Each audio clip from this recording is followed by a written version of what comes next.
working, man. I know what my audience like. I did some independent films with Master P, and a lot of those movies did really well. I'm ambitious, I'm a hustler. I have my own lane. That's the thing about comedy. You wake up every day, you don't know if you're funny that day.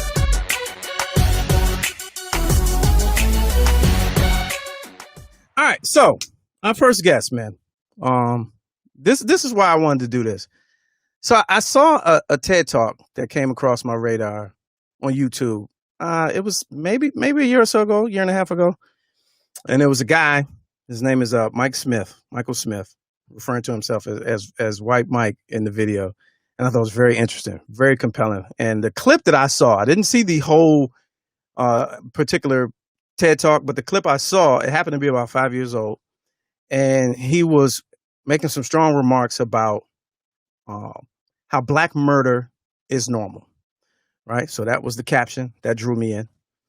And then I saw what he was talking about. And the portion of the talk that I saw was about urban radio, urban music, and specifically, and how the programming is deliberate and detrimental.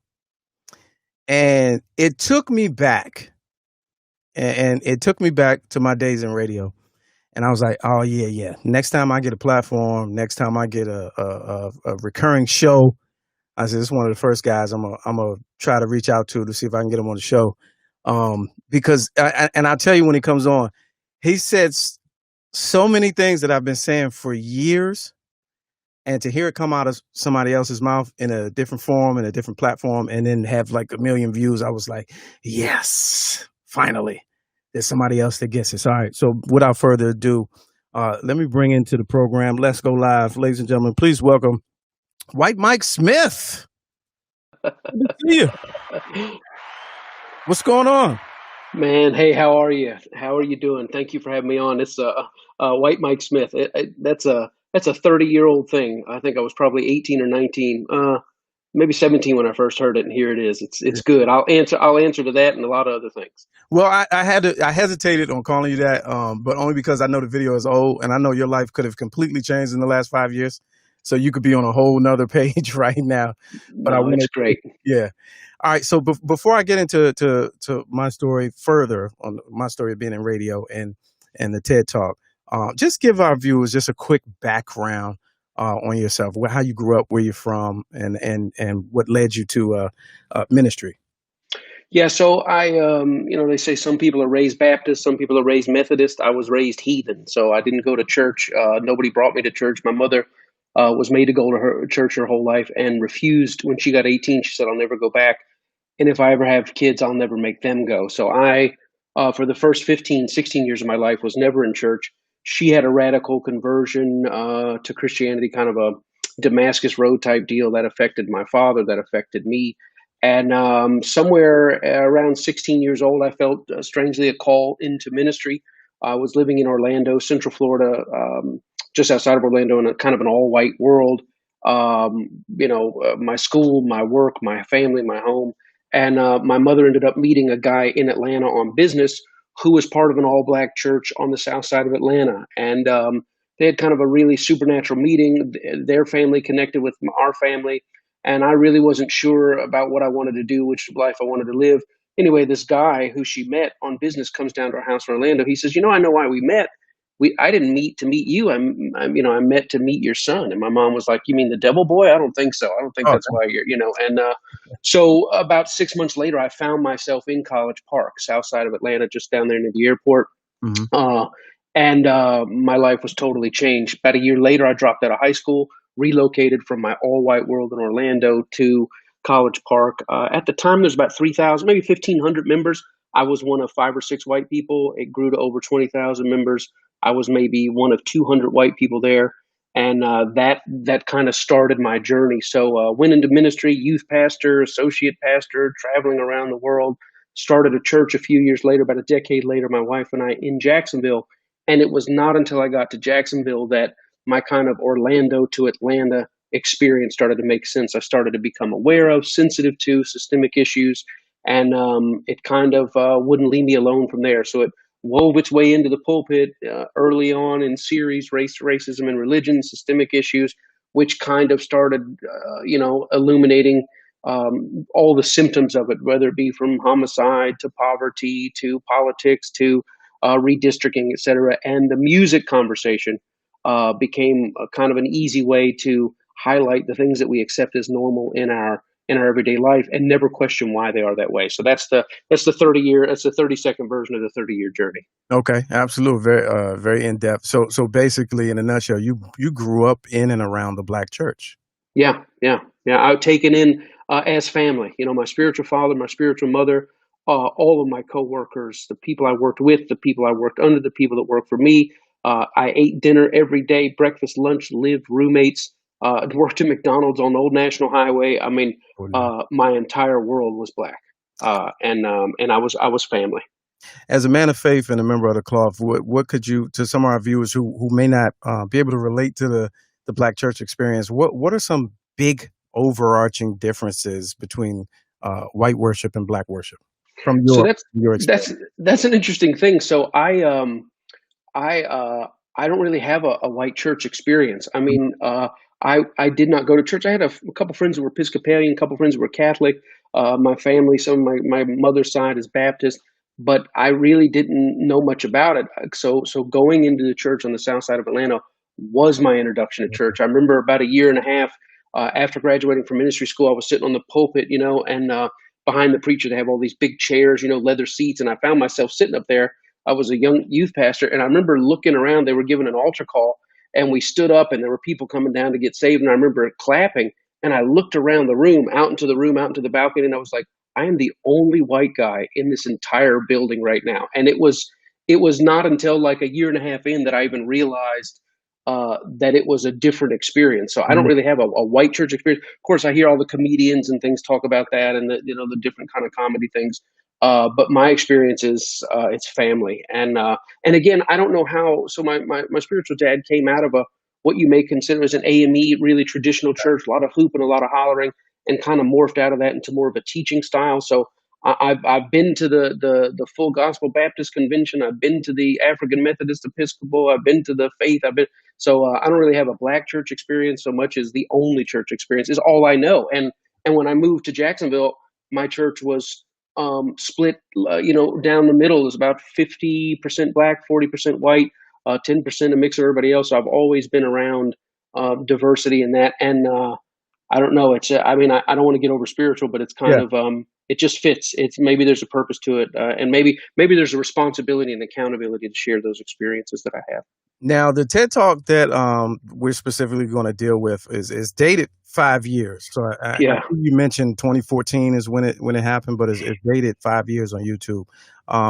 Was at that time, was that a thing that you were touring with? Was that a talk piece that you had been taking around, or how did that come about? Yeah, so a guy in my church, a Black guy in my church, just a dear precious man, ran for sheriff of Jacksonville. And, we supported him. We encouraged him. He's just he's a great man, former law enforcement officer. He ran. And when the election results came out that night, he lost and came in third place by like a mile. The incumbent guy, won, and then a challenger, didn't even get close. And then this guy, this minister of my church, was kind of at the bottom. And it wasn't until I looked at the newspaper the next day after we kind of, consoled and encouraged each other after that. But he had won every district in the northwest part of of Jacksonville, which they called the murder zone, where all the murders were taking place, where all the craziness was going on in the news every day. He had won every single district in that area, and not because he was Black and they're predominantly Black, but because there's a disconnect with what was going on in law enforcement. They were 100% of those districts were pleading for a change. But when Jacksonville consolidated back in the 60s, people where I lived, way out in the suburbs, I lived in a fancy house down on the river, and where I lived was making the decisions for people who lived in this, what they call the murder zone at the time. I hate that phrase, but that was the term for it. And that was the moment that I realized the systemic issues. And I started to address them in my church. And I said, look, I'm going to write an open letter to the sheriff. I just said this one day, and I'm going to say he should appoint as an undersheriff or a special officer this guy named Reggie Davis in his new administration, because he is apparently not the sheriff for everyone.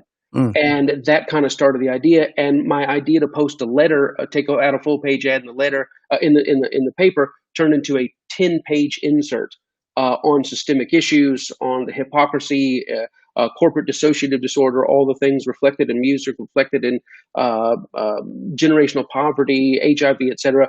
And that's what kind of started it. So weaving this into my church, teaching my church about it, the TED people reached out to me. They said, hey, we're having TEDx here in Jacksonville, and would you consider giving a talk? And what's strange and sad and gross and disgusting is they approached me at the end of 2013, going into 2014.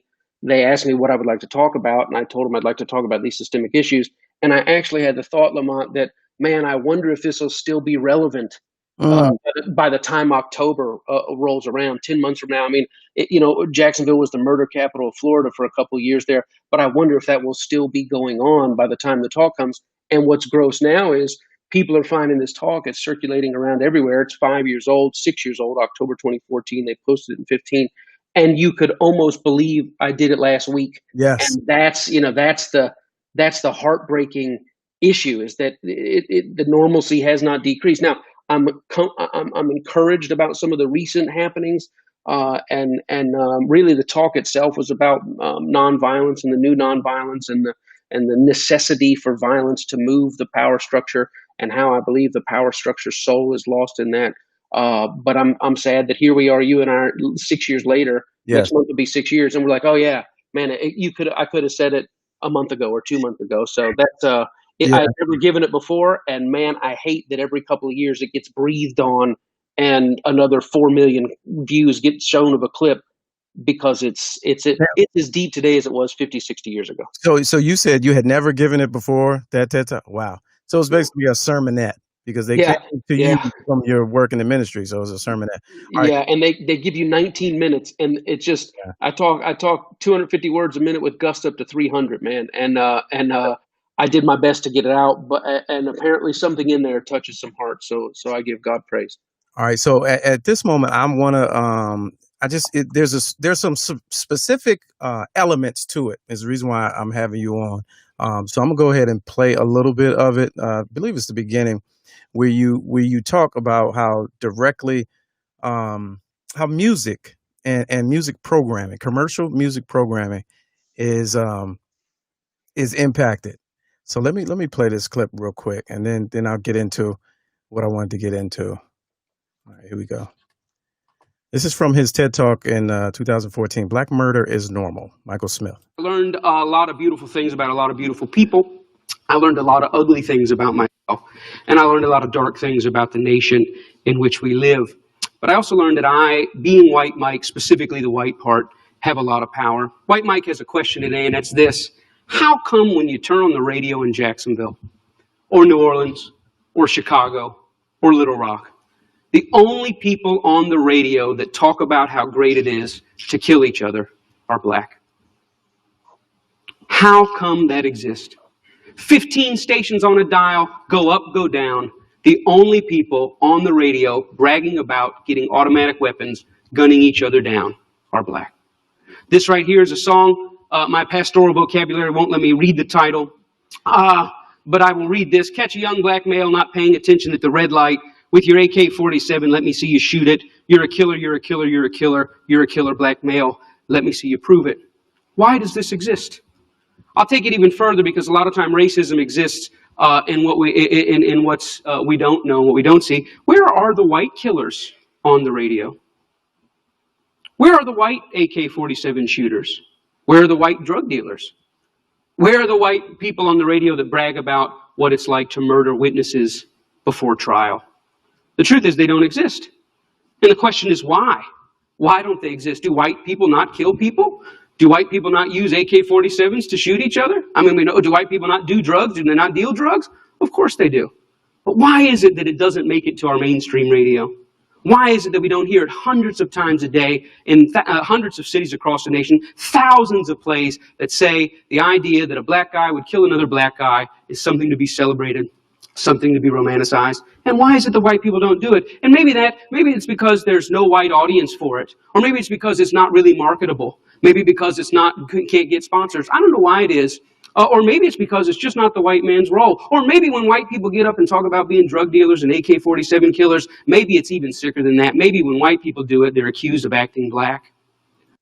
All right, so it's already heavy, and there's so many layers to it, And one thing I was struck, I'm so impressed at your ability to weave humor into certain aspects of this talk, because it helps to deliver the message, especially when it's a strong, hard message like that. We don't know each other; we're just meeting right now. But I'm a professional stand-up comedian, and one of the reasons why I got into comedy was I was raised in a very conscious household, very radical. And one of the things that I knew at an early age was, in order to get those strong messages through, comedy helps. And when I saw this talk and I watched it from second one to the last second, I was like, perfection. Like he got all the points he needed. He got a couple, laugh lines in there, and you're dialed in, because you don't know what's coming next, and you're just question after question, fact after fact. So let me take it a little ways back. One of the best youth sermons that I can remember, I was in high school. We were going to vacation Bible school, and with youth church, I was real active with that. And the youth pastor did a speech or a sermon on music, the power of music, but he broke it down from a scientific standpoint, and that never left me, because he broke it down about how harmonic frequencies and different music makes you do different things, and the devil lives in the music, and God is in the word, and like in a way that I was like, oh, that's interesting, that's fascinating. I never heard about that and heard it like that, and that always stayed with me. So I always understood the power of music as a spirit. So that when later I got into radio, commercial urban radio, I just heard things differently than everybody else did in the building. And I was on a morning show. We were syndicated in 56 cities. This is from 1998 to 2004. Music was changing. Urban music was changing. Hip hop was on the verge of turning into trash. And I can literally remember being in the meetings and speaking up against certain songs that were laid out as, this is what we're adding next week. We want you guys' opinion. And I would speak out and give commentary, and I would literally get scoffed at and get laughed at, because I would say some of the very things that you talked about in your talk. And that's why it was like, I gotta reach out to this guy, because I can remember holding those similar views, but not being able to articulate it as well as you did. But urban radio, it always struck me how there are certain songs, and I tell people to this day, listen, just dial in. There are certain songs that get played different ways based on what station they're in. Sure. And so they'll take out certain words or phrases, same song, but on the so-called hit music station or the urban station, it'll be edited. And I would tell my friends, I'd be like, you got to ask yourself, why is that? Why would they feel the need to do that if it's offensive on free commercial radio that you're not paying for to a certain group of people, but the assumption is that it's not offensive to another group? Why is that? That's problematic. But we're born and raised, especially of a hip hop generation, we're born and raised to accept it. This is our music. I'm against censorship, blah, blah, blah. Right. That argument always comes up. That's how I used to get laughed out the meetings. So it was like, well, this is what people want. You got to play what they want. I'm like, but who has a soundtrack to murder? Like, you're literally causing me to dance in the club at 2 gunshots to the head. Yeah. And it's just, it's as you get older and you start to look back on it, I was raised with NWA and all of that. So there was a time and place for that. But when you look back on it, you're like, wow, that's borderline mental illness, that I have a soundtrack of murder that's pushed to me as entertainment. Yeah. And so as I got older, I used to have these conversations. Well, what could I do about it? And the biggest piece of your talk is the most necessary, and I would like you to speak on it, is probably the most necessary piece that still could happen today as we've seen in this 2020 summer of civil rights, is if we all smartened up, woke up, and went after the advertisers. Yeah.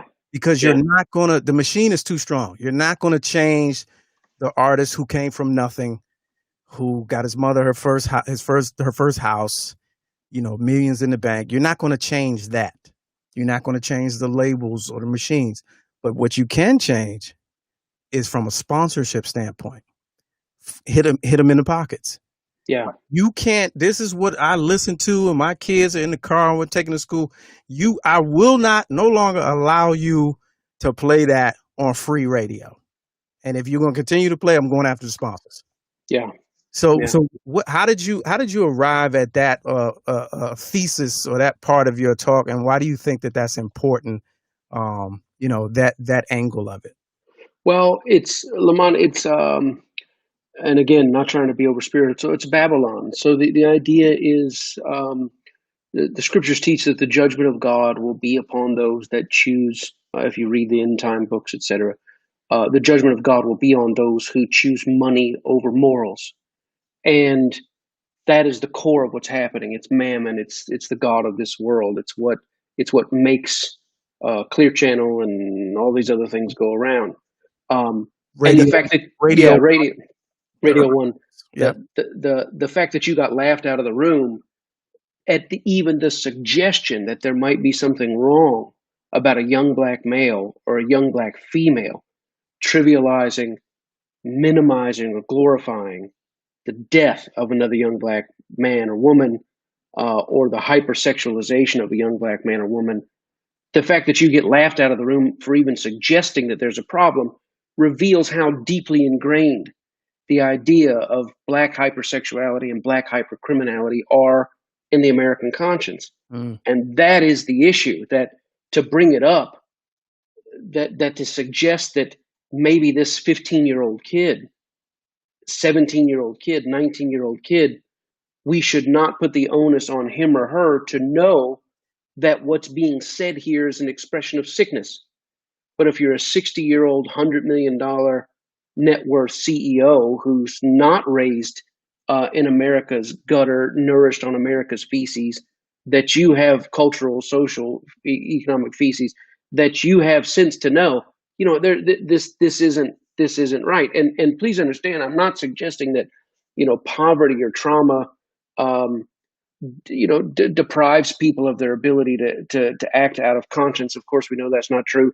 Mm-hmm. If poverty and discomfort created lack of moral conscience, then you would expect richness to create clarity of moral conscience, which we know that doesn't happen either. So, and the idea, you know, and I've heard it, and I'd be careful naming names here, but I've heard it from every artist. Well, you know, I'm just describing what's going on. Mm-hmm. Don't ask me to be accountable. You know, I'm just talking about it. But there's a difference in glorifying it. And this is what I think the vast majority of white people in the power structure believe, is that this is the highest a young black man can rise to, that a young black man cannot have a conscience and speak, or a young black man cannot make the basis of his music on that which is uplifting and positive. It has to be trivializing the destruction and the sickness, or we get what we see with so many artists, a hybrid, where you have kind of this hybrid artist, which is on one hand denigrating black women, devaluing black life, and on the other hand speaking of high morals and conscience. So you take these prophets and poets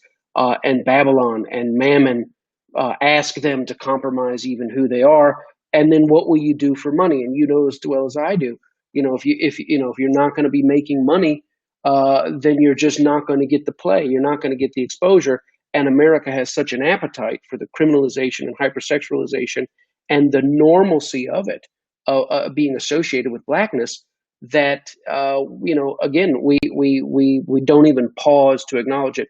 And the same way right now, I don't know what city you're in. I'm in Atlanta, Georgia. I'm in DC. You're in DC. I mean, if we were just to pull out the photographs of all the people who have been murdered in the last 2 months and all the people that have been arrested for murder in your city in the last 2 months, I'd bet you the entire cost of your streaming and broadcast equipment, what the faces look like, because it's this systemic millstone that churns along in the background. It's like I said in the talk, the racism. See, prejudice comes out of a human heart and mind. Discrimination comes by a human hand and action, but racism is just addressed in the unchecked and unchallenged normal.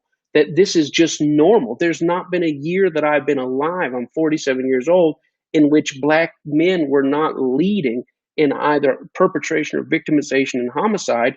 And I'm not talking about a factor of 1, 2, or 3 to 1. I'm talking 5, 6, 7, 8 to 1. Mhm. That to suggest it ought not be that way, to suggest that that's a symptom of fallen dominoes of systemic cultural racism that exists from the very moments that we began to preach about black men, black women, their animalism, their violence, their propensity to destruction. This gets ingrained, and we're not shocked by it. We're entertained by it. So that when I saw a young lady on Jimmy Fallon. She's from Chicago. She has a song. It was a YouTube song, called "Try Me." This dear young girl. Who knows what all her story is, but it's you can try me. I forgot, paraphrase. I'll kill you and your whole MF family. Don't think this is a song. This is real. I dare you to try me. Blah blah blah. Oh, Days. Yeah, and the artistry. Yeah, I didn't want to say the name, but yeah, Days. No, you're fine. Yeah, I don't. I want to respect your show. The artistry is brilliant. The poetry is brilliant. But she got on NBC Universal Television. Jimmy Fallon sang this song literally and said, "Look, this is not a song. I really will kill you and your whole MF family. Try me." And Jimmy Fallon walked over, and I have no issue with Jimmy Fallon. Put his arm around and said, "Oh man, you're just the best. There's loaf, everybody, give it up." Right. No one can even hear. Yes. Right. No one can even hear what was just said. And I heard this from Brother Minister Farrakhan, and it really touched me. Because he said, and he was talking about this, and I've never thought of this until about a month ago. But watch what happens now. So we come out with Black Lives Matter. We come out with the rights of citizens, that citizens' rights should not be trampled upon, that the state should not be able to lightly take a life or deprive of property or happiness. And we come out and champion citizens' rights on behalf of all people. And the immediate pushback is, yes, but look at black on black crime. Now, there are two totally different issues. One doesn't touch the other. The rights of citizens, according to our own founding documents, are sacrosanct. They are holy. The only sin that the nation recognizes is that when the state tramples upon the citizen's right to due process, etc., they call it a transgression against God. But when you bring that up, and this is Brother Minister Farrakhan's point, was that the challenge that black life should be worth something, that it should be able to stand holy and defensible as a right, is degraded and eroded by the normalcy of black murder, by the normalcy of black perceptions of black criminality and hypersexuality, so that when you say, hey, this guy was choked out on the street, I don't care what he did 5 minutes before, I don't care what he did 10 days before, a citizen of the United States, life was taken unjustly by an agent of the state. This is the highest transgression you could have inside our country. It's been so normalized that he was not fully equally right to his citizenship rights, because what do?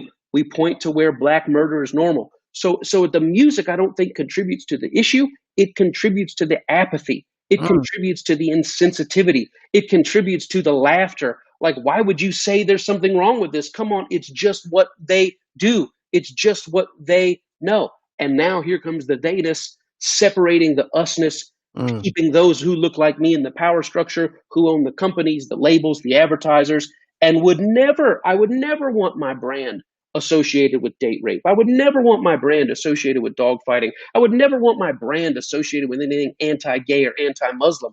But when I say, would you like your brand associated with the celebration of the murder of young black men, you say, well, I mean, come on, what's wrong with that? It's so deep inside the American psyche that that's the whole point, is that the marketplace reveals what's normal.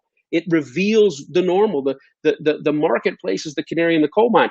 And you can't get away with things now. In this thing that's arisen over the past 6 months here, you see the number of companies. Here at Toyota, we believe that Black Lives Matter. Here at American Express, we believe. And are they doing that out of change of consciousness, or are they doing that because Mammon and Babylon says this is what you must do? And even making a change. This is what happened in our country, Lamont, is that we've never had a change in this nation as it involves the fully recognized dignity and equality of Black Americans, red Americans, brown Americans, that did not require violence. There's never been a change that's significant without some form of violence. Slavery did not end out of nonviolence. 600,000 people lost their lives. Schools were not integrated nonviolently. The National Guard stood there with guns to yet let those girls walk up those steps. Lunch counters were not integrated nonviolently. There's violence by force, but there's also violence by disruption. 4 guys in Greenville sit down, disrupt this entire business, and after 6 months, they go, you know what, we really ought to let colored people sit at our lunch counters. Was it wrong after 6 months, or was it wrong before? Did you change out of the economic violence and the violence by disruption? You know, the bus boycott, they didn't have a change of consciousness. Well, we ought to let people sit where they want. A year and a half, 355 days of economic violence waged on the bus company, so no one knows what happened. So the power structure in America sits down on the outside, but on the inside they're standing up because they're not changing their hearts. It's being done by violence. So the TED Talk, my whole mission is the appeal to the conscience, because my concern is the power structure loses its soul. Whenever we change because we change American Express or Dick's Sporting Goods and Black Lives Matter because we know our brand can't survive not doing it. Right. We're not doing it based on seeing the full dignity and equality. We're doing it because the mammon and the money and Babylon dictates this is the wisest course of action. Case in point, the Redskins now changing their name. They just said 4 or 5 years ago, we will never. Ever, it'll never happen ever. And I taught a sermon on that in my church on the new nonviolence. And I said, this man is speaking the language of violence. He's saying there's no indigenous people, there's no original Americans who have enough brand or economic violence to move me. We've checked with our season ticket holders. We've checked with our advertisers. Nobody's bothered by it. But I said this 7 years ago, let people who are Black get involved and mingle the cause for fully realized dignity and equality for Black Americans, merge with the plight of indigenous peoples. And I said, watch what happens. I said, they'll come out. I said this 7 years ago. First thing they'll do is they'll say, you know what, we're going to announce a study. Then they're going to come out and say, you know what, we really think we should make a change. And I'll be doggone exactly what happened. So did the NFL change because of revelation? As Roger Goodell had insight, we should have listened to Colin Kaepernick? Or has the brand now suffered so much violence that it can't go any other way? So again, it's progress. I'm hopeful. I try not to be pessimistic, but is it really progress, or is it reaction to money, which is what drives all systemic racism? It's the core of slavery. It's the core of Jim Crow. So that's, as a theologian, that's my issue, is that as long as we keep moving by the dictates of mammon instead of a revelation of what they call the Imago Dei, the fact that you are made in the likeness and image of God and are entitled to full dignity and equality, we keep following what the money says, which is why just beneath the surface, the N-word is still on these mouths. Just beneath the surface, it just takes a little bit of traffic or a little bit of Walmart interaction or a little bit of mask interaction, and you see that ugliness come out. Why? Because we've not been changing hearts over these years. We've been in forms of violence enacting change. And so that's why this conversation, these type of things are so important, because I believe the soul of the power structure hangs in the balance. Now, but to that point, though, do you believe consciousness can be changed? I mean, that's a 100-year war, and so progress versus reactionary. Are you fine with, in this moment, in this present moment, our actions just being reactionary, like where we strategically say, all right, let's take this company down. Let's strategically take this company down. Sure. Yeah. You have to be, because you have to be. I mean, how long are we going to wait? 100 years for minds to change? Right. I mean, I hate to say this. Yes. I mean, I'm not trying to be, but by any means necessary. I mean, if it requires the violent upheaval of systems, if it requires the violent upheaval of economics, violence by disruption, violence by economic violence, brand violence, etc. But I hate the idea of it. You have to understand, however necessary it may be, the long-term gains are not good. The long-term results are not good, because it entrenches it. To me, all of this is a failure of the pulpit. It's a fundamental misunderstanding of who Christ is. It's a fundamental misunderstanding of the teaching of the gospel.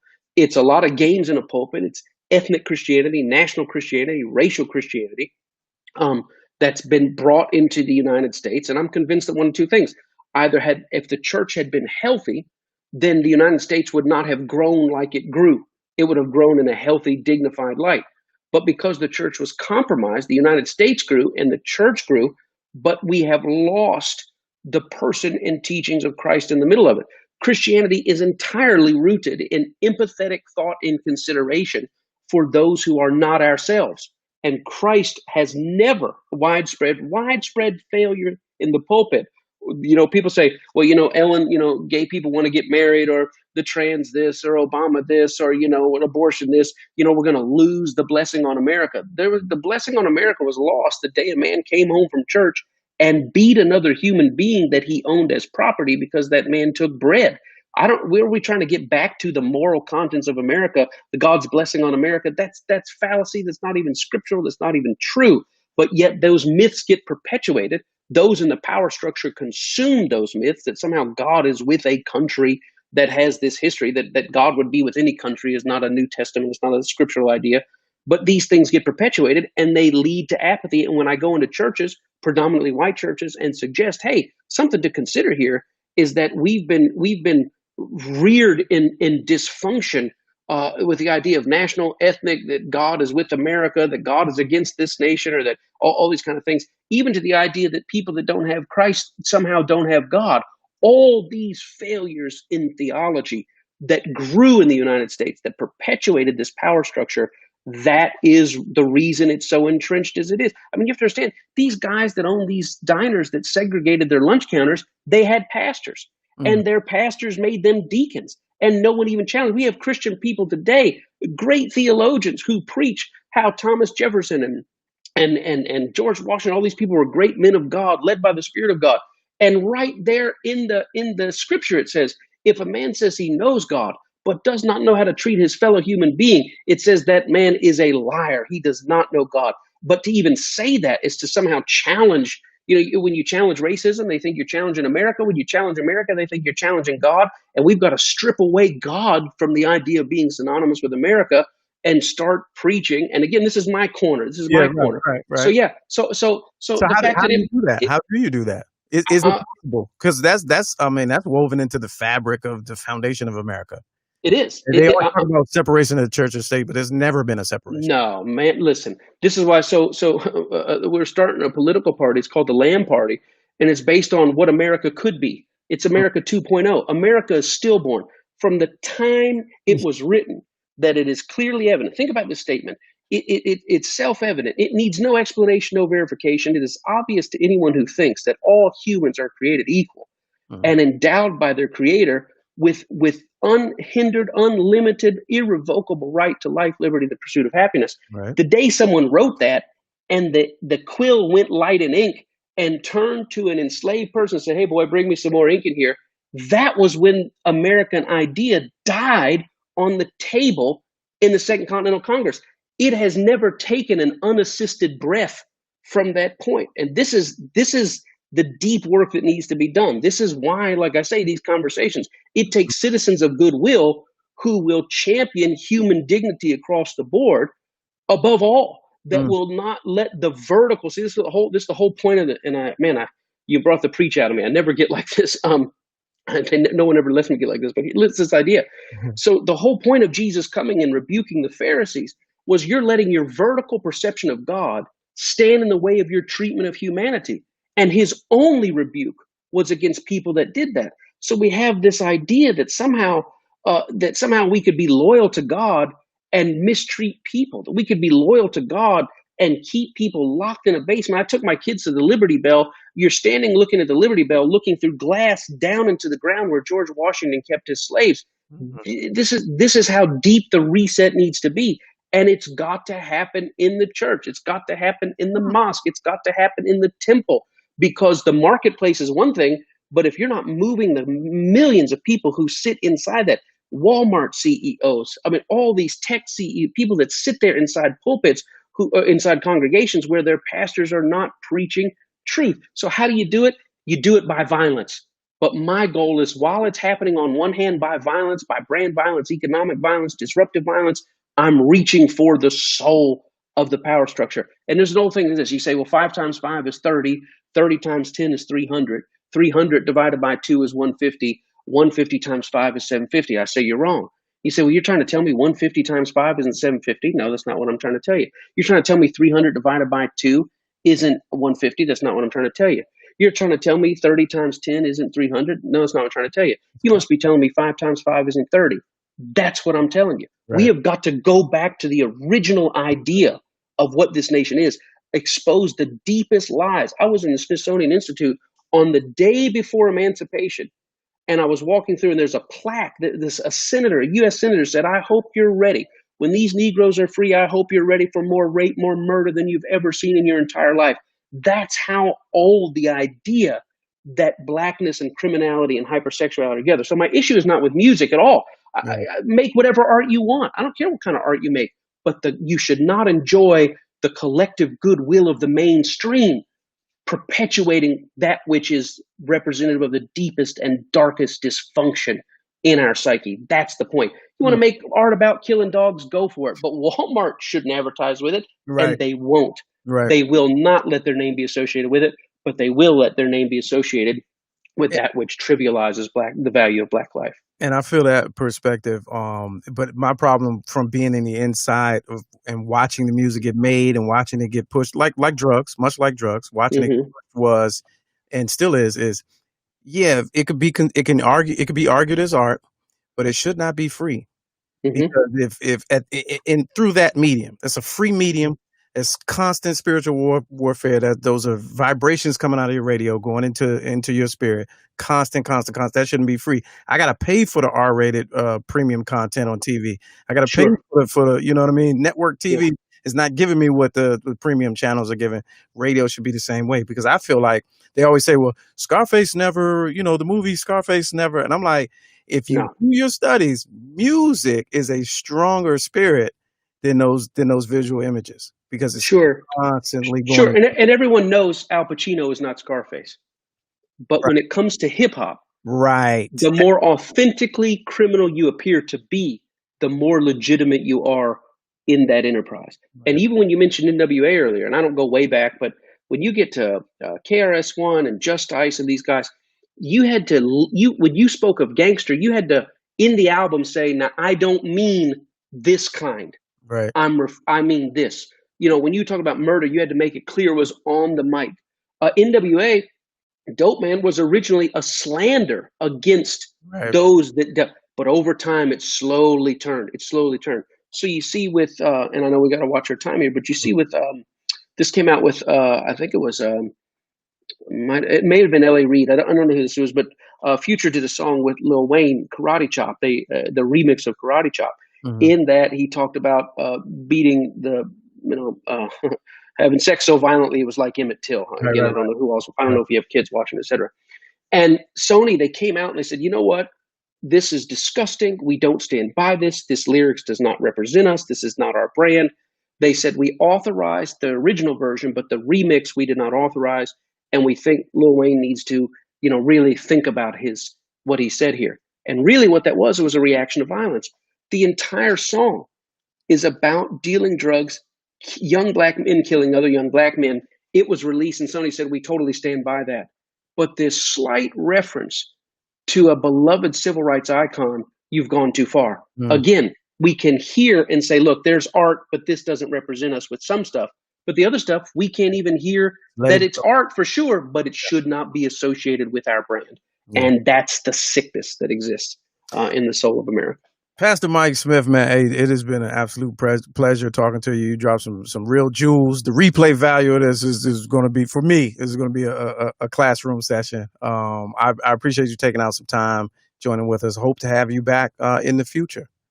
Thank you. It would be my joy. Thank you just for letting me speak. You said some kind words over the internet, Instagram. Thank you for the love, man. Encouraging is gold now. Peace on you and your family, and just thank you for having me on. What are you currently building on right now? How can our viewers get direct access to you? My wife and I are kind of in a new season, a new birth. Ministry is what we do, but there's the political, there's the race racism, and religion, dealing with families. We're trying to hit it in every sphere. You can visit us, michaelandconnie.com, learn a little bit more about us. But man, I just want to support what you have going on, and just thank you for letting me serve. I hope I contributed a little bit, to the work you're doing. Absolutely. Appreciate it. MichaelAndConnie.com. There it is, y'all. Pastor Mike Smith.